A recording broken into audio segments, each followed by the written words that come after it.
Hola, mi nombre es Sofía Noriega y hoy les voy a hablar un poco sobre la ovogénesis. Esta es una secuencia de fenómenos por los cuales las células germinativas primitivas, llamadas ovogonias, pasan a ser ovocitos maduros. La ovogénesis empieza antes del nacimiento y termina en la madurez sexual, en la pubertad. Al nacer tenemos aproximadamente 2 millones de óvulos. En la adolescencia pasamos a tener 40,000 y solo 400 llegan a ser ovocitos. Empecemos con el ovario. Este está cubierto por una capa llamada epitelio celómico y adentro del ovario tenemos las ovogonias, que alrededor de ellas está el estroma. Hay que recordar que en el cuarto mes fetal la gónada, en este caso el ovario, ya está desarrollado. Agarremos una ovogonia. Esta alrededor tiene células foliculares que son planas. Estas ayudan al óvulo a madurar.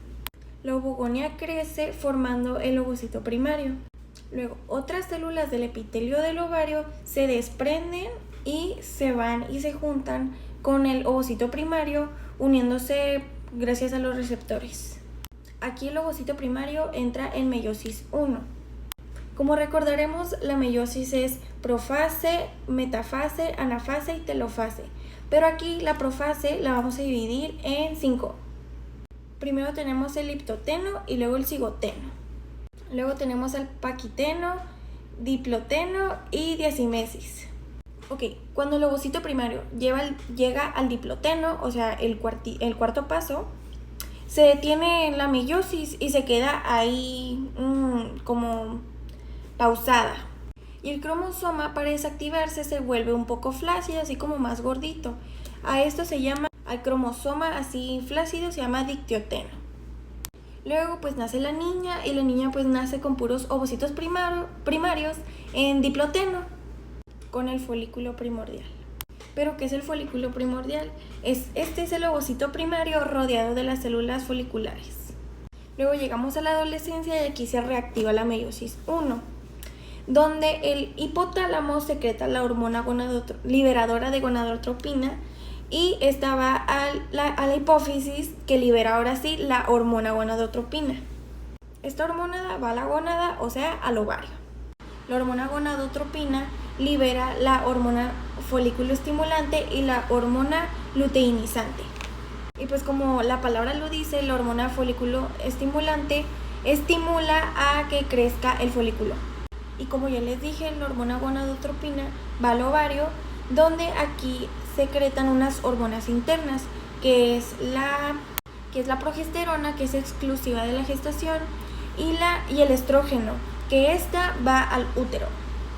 Se termina la meiosis 1 y se libera un ovocito secundario y un cuerpo polar, que tiene los cromosomas que no se van a ocupar.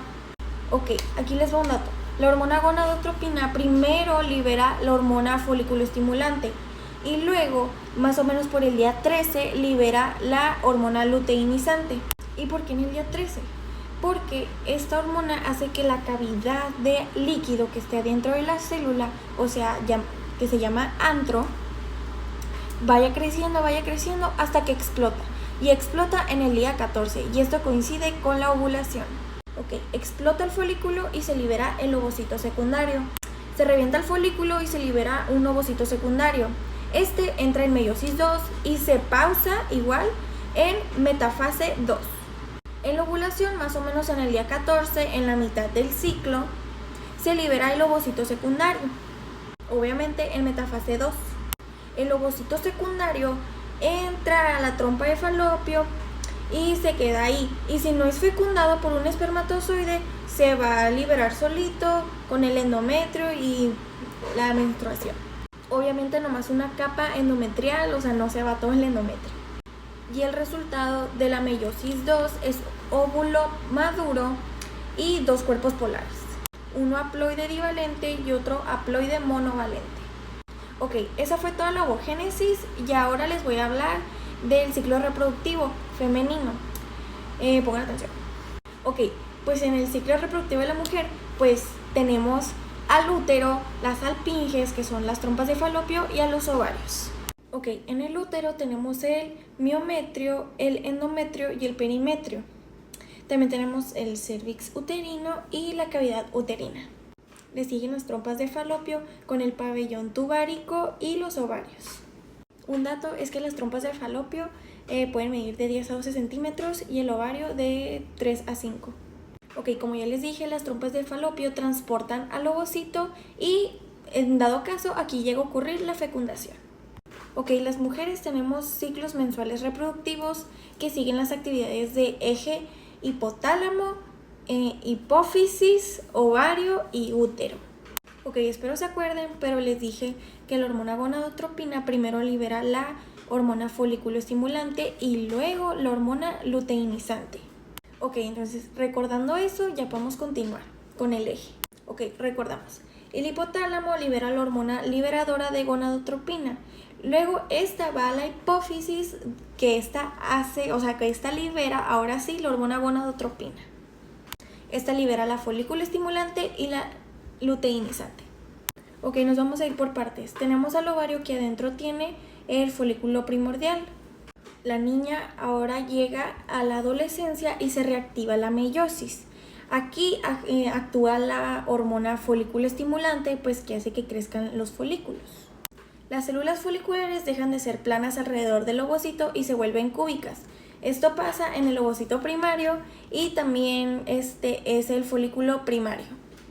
Recordemos que alrededor del ovocito tenemos la zona pelúcida, que son glucoproteínas. Como ya les dije, tenemos al ovocito primario rodeada de células foliculares cúbicas. Esto nomás es una capa, pero sigue actuando la hormona folículo estimulante y ahora en vez de nomás ser una capa empiezan a ser varias capas, formando la capa granulosa. Ahora células del epitelio se empiezan a desprender otra vez y se ponen alrededor de el ovocito, pues. En sí alrededor de la capa granulosa. Esta se llama teca folicular. Este paso se llama folículo en crecimiento, sigue siendo en el ovocito primario. Ahora las células que están pegadas a la capa granulosa, las células de la teca, dejan de ser planas y se empiezan a hacer un poco redonditas. Esta sería la teca interna. Y pues las que se quedan afuera siguen siendo planas y son la teca externa. Y pues la teca externa genera receptores. Y alrededor de la teca interna proliferan los vasos sanguíneos. En la capa granulosa se empieza a formar una cavidad de líquido. Esta es el antro y poco a poco va a ir creciendo teniendo más líquido dentro. Cuando el antro ya está así grandote, el ovocito ya no es primario, es secundario. Y si el ovocito es secundario, el folículo también es secundario. Alrededor del ovocito secundario tenemos la capa granulosa, que esta forma el cúmulo o foro que hace que se sujete a las paredes. ¿Se acuerdan que les dije que la teca externa genera receptores?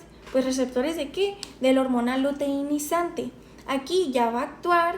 ¿Y para qué va a actuar? Para que explote el folículo y se libere el ovocito secundario. Se revienta el folículo y se libera el ovocito secundario con la corona radiada.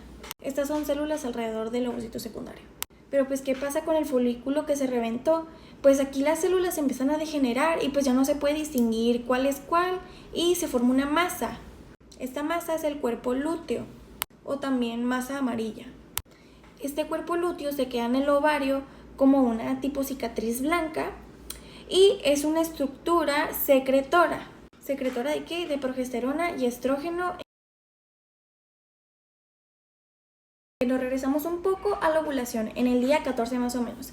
Aquí hay una elevación de la hormona folículo estimulante y también más de la hormona luteinizante.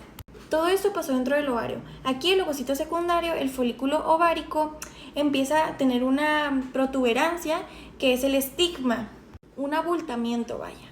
Ok, aquí está el ovario y acá está el pabellón tubárico. Está así caminando así y hasta que no siente el estigma, o sea, el estigma va haciendo camino, se va a detener, o sea, hasta que lo siente se va a detener y ahí se va a quedar. Aquí va pasando todo el líquido folicular y el ovocito y en el ovario se queda el cuerpo lúteo, formando la cicatriz, o sea, poco a poco que se va degenerando. Y aquí en la trompa de falopio puede ocurrir la fecundación o no. Y eso es todo, muchas gracias por ver, bye bye.